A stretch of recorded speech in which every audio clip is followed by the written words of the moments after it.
ඒත් එක ගුරු ගොඩක් වෙලාවට මේ අධ්‍යාපනයේ පැත්තෙන් උන්නතියක් බලාපොරොත්තු වෙන කෙනෙක් ශිෂ්‍යෙක් වෙන්න පුළුවන්. එහෙම නැත්නම් ඊට වඩා උසස් අධ්‍යාපනවල නිරත වෙන කෙනෙක් වෙන්න පුළුවන්. මේ වගේ කෙනෙක්ට මේකෙන් තියෙන වැදගත්කම මොකක්ද? ඔව්. දැන් ගොඩක් මම දකින දේ මම සේවය කරන්නේ මනෝ මේ චිකිත්සකයෙක් විදිහටනේ.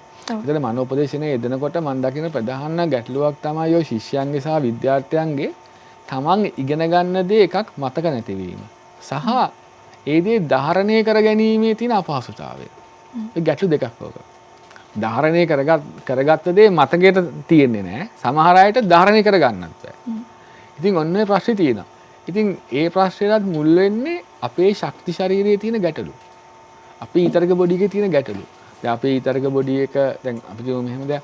දැන් අපේ මූලාධාර ශක්තිය කියලා කියන්නේ ඊතරක බොඩි එකේ තියෙන යටම තියෙන ශක්තිය තමයි මූලාධාර කියලා කියන්නේ. මූලාධාර චක්‍රය. ඒතර මේ මූලාධාර චක්‍රයෙන් කරන්නේ අපේ පැවැත්ම සම්බන්ධව ආශාව ඇති කරන එක. ඒතර යම් කිසි දරුවෙක්ගේ ඒ මූලාධාර චක්‍රයේ තියෙන ගැටලුවක් නිසා එයාට පැවැත්ම අවුල් සහගතයි. ඒ ගැටලුව ඇති වෙනවා. ඒතර ඒකටත් ඇත්තටම අපිට එනර්ජි බේසින් එකේ උත්තරයක් තියෙනවා. ඒකට උත්තරයක් හම්බ වෙනවා.